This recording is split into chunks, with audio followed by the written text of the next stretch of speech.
번째 주제는 사실 제목으로 제가 우리 동네 파이팅이라고 하는 주제를 들었었는데, 이게 한 2년 전에 부산의 뭐 신문사의 칼럼에 제가 적었던 글입니다.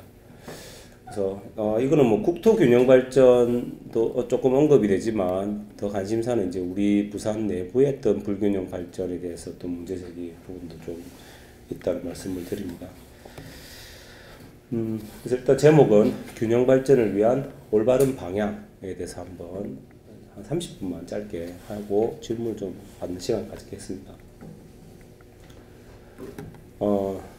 지금 뭐 돌아가셨지만 서울에 이제 박원순 시장님 살아계실 때 여러분 기억나시는지 모르겠지만 옥탑방 살이라고 해서 강북에 가셔가지고 한 달간 옥탑방 살이 했던 뭐 그런 때가 있었습니다. 기억나시는지 모르겠습니다만, 뭐 사람들이 보여주기 쇼 아니냐라는 비판도 굉장히 좀 있었죠.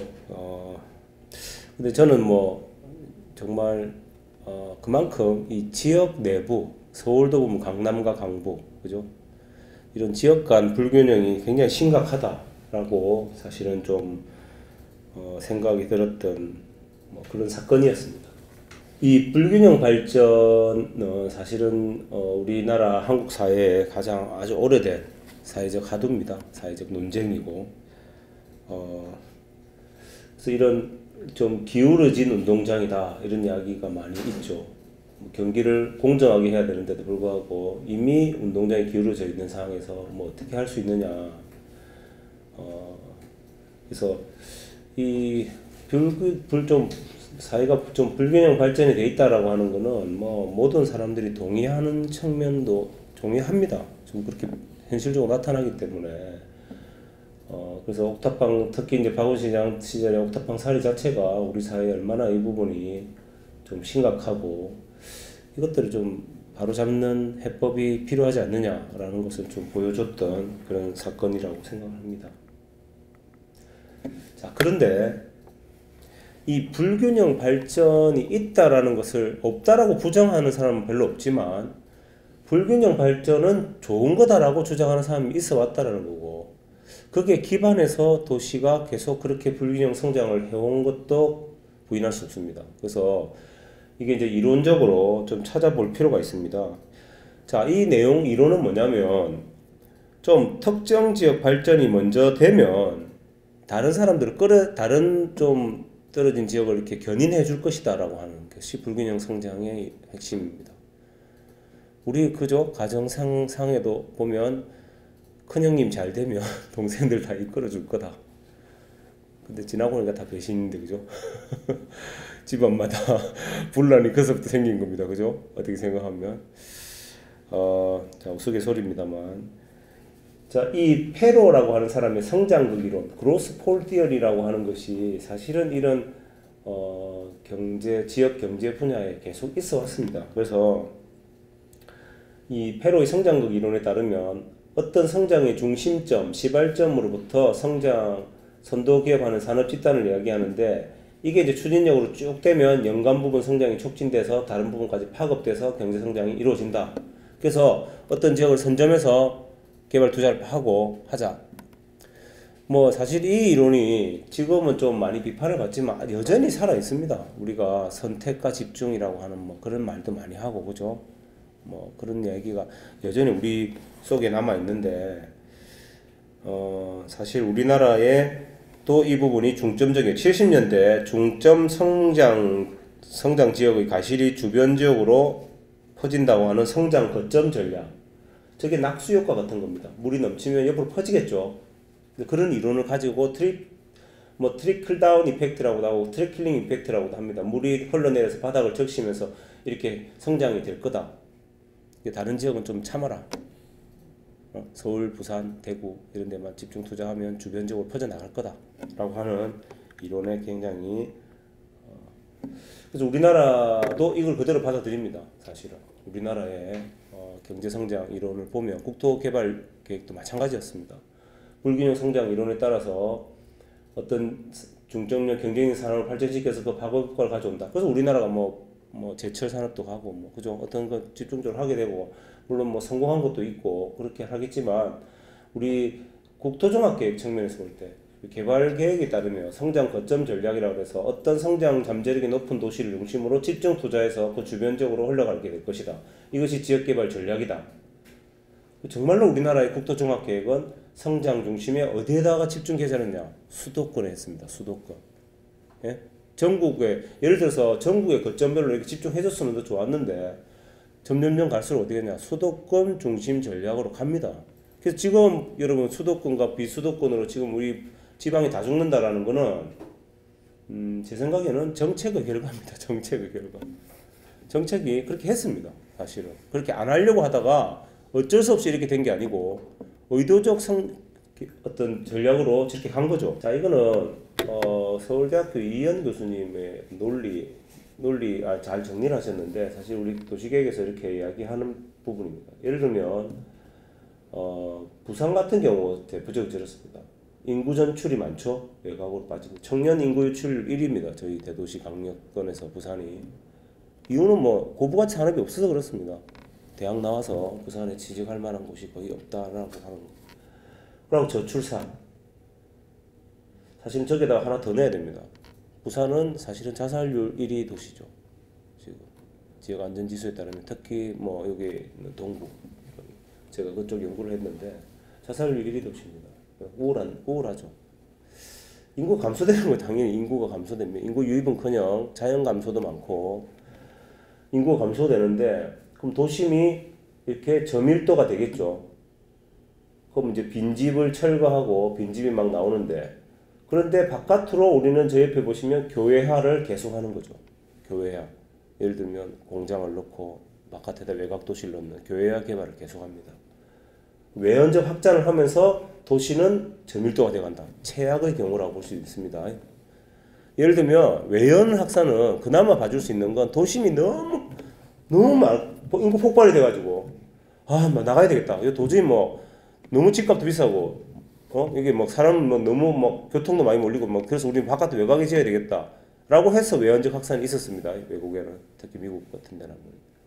근데 우리는 서울은 그럴 수 있겠죠. 서울은 외곽 확산이 서울에 너무 많이 밀리고 하기 때문에 부산은 지금 인구 감소도 되는데 외곽도 저렇게 확산되잖아요. 그러면 빈집 철거를 통해서 벌어진 노후화된 토지는 일단 항폐화가 되겠죠. 그런데 외연적 확장하면 그나마 나았던 자연 생태계도 파괴됩니다. 외곽의 자연 생태계도 파괴. 환경적으로도 안 좋고 도시만에도 토지가 항폐되죠. 자, 그러면 도시만에는 사람들이 없기 때문에 세금이 또 안 걷어집니다. 예를 들면 외곽으로 나갔다. 예를 들면 부산에는 김해로 가버리고 양산으로 가버렸다. 부산 사람들이 지금 그렇게 하고 있죠. 김해 양산만 인구가 좀 늘어나죠. 그럼 부산시는 세금이 없어지는 거예요. 점점점 인구 줄어들기 때문에. 그러면 사회복지나 사회서비스 할 돈이 없어집니다. 당연히. 그럼 이제 그걸 깎게 되겠죠. 그 다음에 뭐 외곽으로 저렇게 확산되기 때문에 외곽에 떨어지면서 사람들은 커뮤니티에 대한 소속감 그런 거 없어요. 제가 그 양산시 도시계획 시민계획단을 가서 했었는데 양산시 시민들 중에 이제 부산에서 온 분들이 많더라고. 이야기해 보면 소속감이 없대. 자기가 양산 시민으로서의 소속감. 난 부산 사람이다 이라는 사람 엄청 많습니다. 양산에도. 그러니까 자기 지역의 어떤 소속감, 그다음에 사회적 분리 이런 것도 사회적 어떤 측면에서 굉장히 좀 중요한 측면이 있습니다. 외곽 확산이 되면. 그럼 결과적으로 마지막에 뭐가 이어지냐? 주민의 삶의 질이 저하된다는 겁니다. 이건 기본적으로. 그래서 이 외곽 확산, 축소도시에서 예를 들면 저에서 말하는 축소도시에서의 외연적 확산은 더 심각하다. 우리 부산같이 지금 인구가 감소되는 도시에서의 교외 개발은 자연 생태계에도 파괴하면서 굉장한 안 좋은 효과를 가진다. 자, 저게 외연적 확산에 대한 논리인데요. 작년에 만들어진 5차 국토종합계획이 있습니다. 5차 국토종합계획. 그때 전국에 이제 전문가들을 모아서 이제 회의를 하는 도중에 실제로 국토연구원에 있는 이걸 담당하는 박사님이 하신 말씀이 우리는 지금까지 4차까지 이런 식의 균형 발전보다는 성장 중심의 수도권 전략에 치우쳐 왔다라고 이야기합니다. 많은 사람들이 우리나라 국토종합계획 하면 균형 개발, 균형 성장 아닌가? 아니라는 거죠. 그러니까 이게 아주 그 경제적 중심주의자들입니다. 그죠? 그렇게 따지면 효율 중심주의자. 어디에 더 많이 투자하면 더 많은 효율이 나올 건가? 그런 거죠. 공부 잘하는 애가 그 애한테 좀 더 투자하자, 집에서. 공부 못하는 둘째는 놔두고. 그렇게 한 거죠. 지금 사실은. 근데 과연 그런 것들이 올바른 결과를 이루었느냐 하는 문제입니다. 성장 중심으로 수도권 집중 개발에 했고, 근데 이제 물론 2000년대 들어서 이게 대한 반격을 한번 합니다. 노무현 정부 들어와서 여러분 아다시피 이런 혁신도시라든지 그죠? 세종시 건설을 하면서 이것을 한번 바꿔보려고 노력은 합니다만 여러분도 아시다시피 성공적이었다라고 보기는 어렵습니다.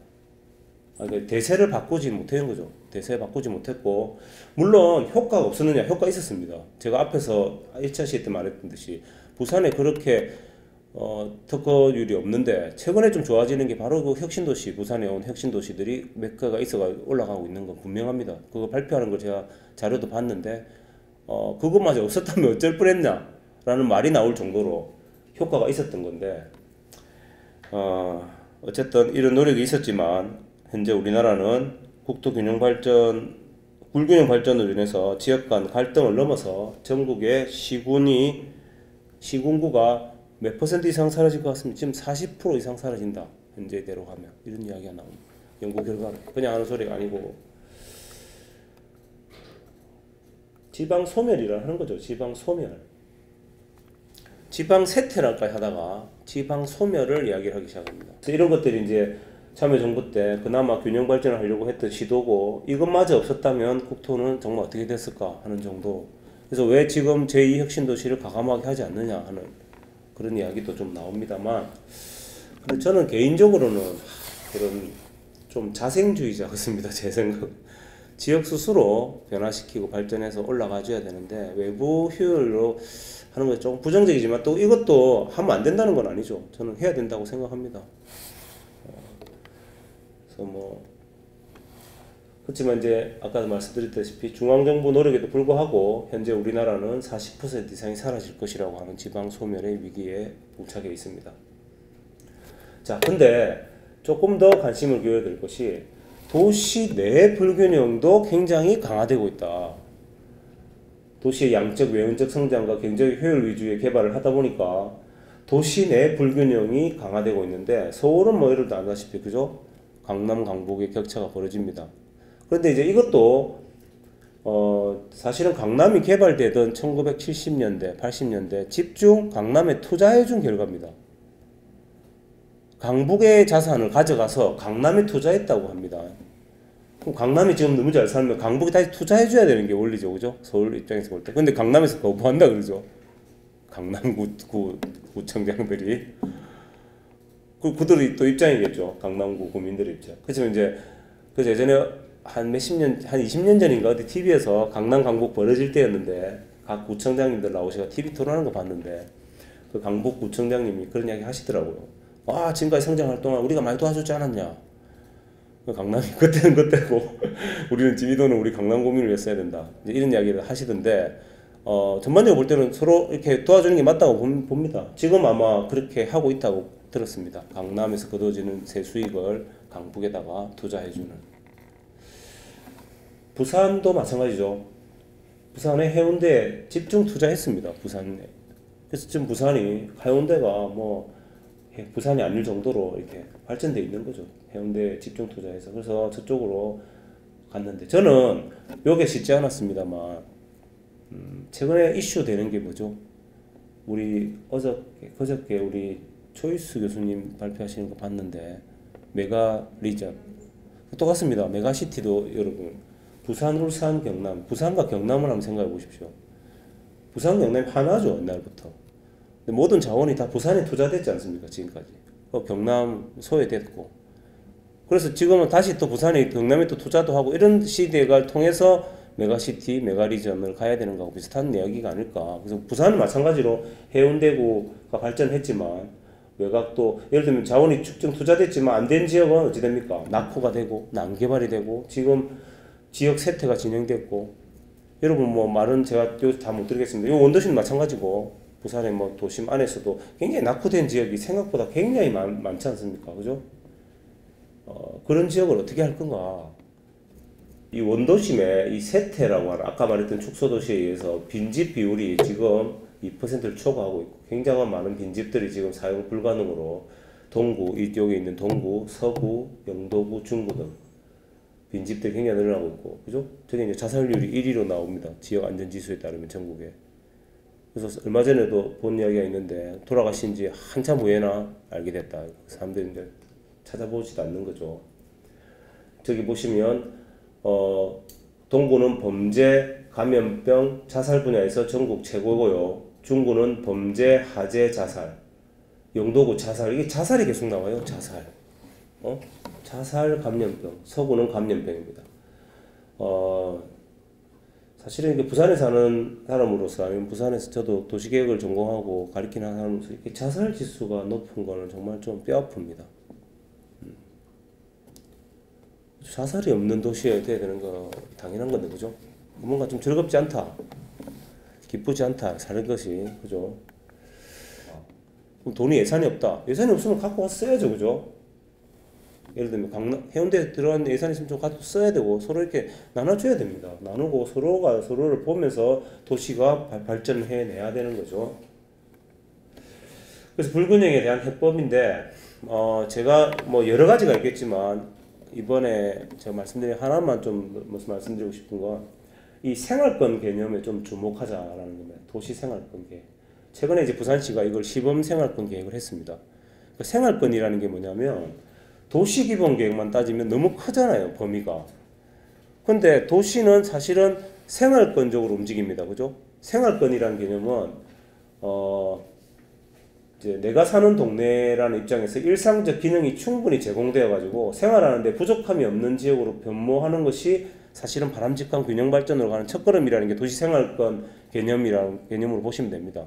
작게 보면 그렇다는 거죠. 작게 보면 우리 동네가 있는데 내가 목욕탕 가고 내가 뭐 쇼핑을 하고 아니 뭐 사러 가고 동네 가서 슈퍼 가서 뭐 담배 하나 사고 뭐 이렇게 근처 가서 커피 한 잔 먹고 바깥에 금방 그 동네에서 외식하고 이런 가정이죠. 우리 아이들이 뛰어놀고 우리 아이들 친구들이 살고 놀이터가 있고 그런 것들이 하나하나 있어야 된다는 겁니다. 그것이 없으면 안 되는 거죠. 요즘 필요한 게 뭡니까? 그래서 도서관도 있어야 되고 생활 지역 안에 도서관도 있고 안에 뭐 여러 가지 뭐 생활 주차장, 동네 주차장도 좀 있고 공연장도 하나쯤은 있어야 되고, 그죠? 그런 걸 생각해 봐야 된다는 거예요, 주민들 사이에서. 그래서 이 생활권 계획이라는 게 지금 이제 대생활권이 있고 중생활권이 있고 소생활권이 있답니다. 이제 그렇게 위기에 따라서 맞춰갈 필요가 있는데 이것을 계획을 세우자. 그래서 주민들을 통해서 상향식 계획을 하자. 그런 것이 불균형 발전을 막아내는 방법, 제가 보기엔 유일한 해체가 아니냐. 위에서 주는 것만 마냥 기다릴 게 아니라. 그래서 이거는 뭐 도시 기본계획과 도시 관리계획 사이에 있다고 하고도 합니다. 개념적으로는. 그래서 서울시는 이 생활권 계획을 담당하는 과도 만들어 놨습니다. 도시계획과 안에. 그래서 이것만 가지고 뭐 몇백 개의 생활권 계획을 만들어 낸답니다. 그럼 시민들이 참여하고 동네 주민들 다 와가 이야기하고 그래야 뭐 생활권 계획 만들고 우리 지역에 뭐가 필요해요, 뭐가 필요해요 이런 거죠. 우리 지역을 해운대로 만들어주세요 이런 계획이 아니라고, 그죠? 이런 계획이 아니고 우리 동네 뭐 어느 지역은 좀 모범 지역이라 그거 개선하자. 아니 어느 지역은 야 차들이 너무 불주차 많다. 그 차량 주차를 어떻게 할 수 있게끔 도와주자. 아니면 뭐 교통사고 일어난다고 CCTV를 달자. 뭐 지나가다 이 아이들이 많은데 이 동네 뭐 도서관 같은 거 좀 만들자 돈 내 가지고. 뭐 이런 거라든지, 그죠? 여러 가지 일들을 해내 그런 플랜을 짜는 거죠. 동네 플랜을 짜는 건데 그걸 조금 더 크게 볼 수도 있는 건데 저기 이제 서울에는 이제 2030 서울 생활권 계획이라 해서 저기 보시면 하나, 둘, 셋, 넷, 5개의 대생활권이 있습니다. 서울은 5대 생활권, 권역 생활권. 부산은 한 3개 정도 된다고 합니다. 지금 부산 도시기본계획에는 서부산, 동부산, 중부산이라고 하는데 저 대생활권이 있고 저 대생활권까지는 서울시 도시기본계획 할 때 수립을 하지만 저 밑으로 더 내려가는 단위 있잖아요. 더 작은 단위 조그맣게 만들어지는 소생활권 계획이 있습니다. 저 소생활권이 116개의 지역생활권 계획, 그 밑으로 더 떨어집니다. 그 밑에 더 내려오면 500 몇십 개의 근린생활권 계획을 또 수립합니다. 마을 계획까지도. 그래서 그것을 지역의 전문가와 4,500명의 주민참여단, 일반 시민들이 참여해서 각각 같이 움직입니다. 그렇게 해서 지역에 진짜 필요한 것들이 뭔지를 계획을 수립해내는 과정, 그거를 통해서 계획을 수립하고 그걸 지원하고 하면서 불균형 발전. 그래서 그 박원 시장이 옥탑방 그때 갔다 와서 생활권 계획 적극 지원하겠다라고 이야기를 합니다. 근데 그 부분은 기사화가 잘 안 됐던데, 그 동네 생활권 계획에 뭐가 필요한지 계속 지원하겠다. 그래서 제가 이거 신문 칼럼의 마지막에 있던 걸 제가 한번 읽어드리겠습니다. 서울 그 삼양동이라는 지역이 이제 그 당시 박원 시장이 살았던 곳인데, 이분이 그보다 중요한 것은 2030 서울 생활권 계획 등과 같은 균형 발전의 정책에 관한 적극적 의지를 시민들에게 보여줬다. 뭐 이렇게 나옵니다. 제 끝에 이런 말을 적어놨어요. 최근 서부상권의 한 고등학교 사례는 이런 점에서 시사하는 바가 크다. 제가 고등학교 이름은 말하지 않겠습니다만, 뭐 제가 어떤 모임에 갔었는데 그분이 이제 장학사 듣고 있었는데, 그분이 제가 어느 서부산 어느 고등학교 교장했습니다. 얼마 전까지. 그러는 거 하는 말씀이, 한 번은 동네 그 지역 그 학부모들이 찾아와서 이름을 바꾸자 하더랍니다. 고등학교 이름을 수시에서 불리하게 작용한다고. 그래서 그 동네 이름을 딴 고등학교였어요. 자기가 고민을 했대요. 아, 이름 바꿀까? 뭐 센터 고등학교처럼 뭐 이런 걸. 그래서 이제 공부 제일 잘하는 전교 1등 학생을 한 명 이렇게 오라 그랬답니다. 학생회장을. 야, 이름 우리 바꿀래? 수시에서 유리하다는데 라고 했더니 그 학생회장이 정색을 하면서, 교장 선생님 우리 동네에 부끄럽습니까? 우리 동네에 있으니까 우리 동네 이름 딴 고등학교 해야죠 라고 했답니다. 그때 그 교장 선생님이 반성을 했다 하면서 그분이 그런 이야기 하시는 거예요. 우리가 사는 지역 발전하고 우리 아이가 다니는 학교 발전이 분리될 수가 없구나. 우리 이름만 바꾼다고 바꿔지는 게 아닌데. 그래서 자기가 부끄러웠다. 그래서 사실은 제가 여기서 적었지만, 균형 발전의 해답은 자기 동네에 대한 자부심, 시민의 자부심, 관심, 이겁니다. 이것이 기초가 됐을 때 그 지역은 발전합니다. 서부산이 하도 뭐 열악하다고 하니까 저도 서부산 쪽에 갔다가 택시를 타면 기사 아저씨랑 한 번씩 이야기를 합니다. 여기 살기 힘들죠? 라고 물어보면 기사 아저씨가, 아니요, 살기 너무 좋은데요. 어떤 점이 좋습니까? 아, 집값 좋고 사람 좋고 집값 싸고 살기 좋다는 거죠. 사람들이 살기 좋다라는 거는 자기가 버는 벌이만큼의 적당한 주거, 그죠? 그걸 영어로 affordable housing이라 합니다. 그 다음에 주민들, 사람들 관계, 공동체 관계, 그런 거거든요.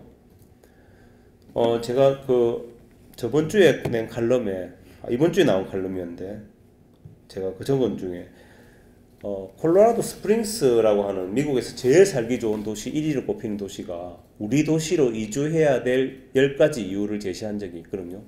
그 첫 번째, 두 번째가 뭔지 압니까? 첫 번째가 affordable housing입니다. 저렴한 주택이라고 해석하지 않고 내 소득에 적절한 주택입니다. affordable이라는 게 내가 감당할 수 있는 주택. 두 번째가 강한 공동체. 그러니까 마찬가지 그 두 가지를 10가지 중에, 물론 뭐 맨 마지막에 보면 강아지 키우기 좋은 도시 뭐 이런 거 나옵니다. 아주 그런 것도 요즘 추세죠, 그죠? 펫 프렌들리 도시 뭐 이런 거라든지 스포츠 하기 좋은 도시 뭐 그런 도시가 있는데, 첫 번째, 두 번째가 여전히 그런 거죠. 사람들은 좀 저렴하고 자기가 지불할 수 있는 주택들이 있고 좀 강한 공동체가 있는 겁니다. 첫 출발이 사실은 지역에 대한 자기들의 관심과 열정, 자부심, 그걸 통해서 동네가 조금씩 바뀌어갈 수 있을 거다. 그래서 균형 발전이 조금씩 진행될 수 있을 거다. 예, 그렇게 생각합니다. 제가 강의는 여기서 마치 하고, 마지막에 우리 동네 파이팅인데 여기까지 하고 질문을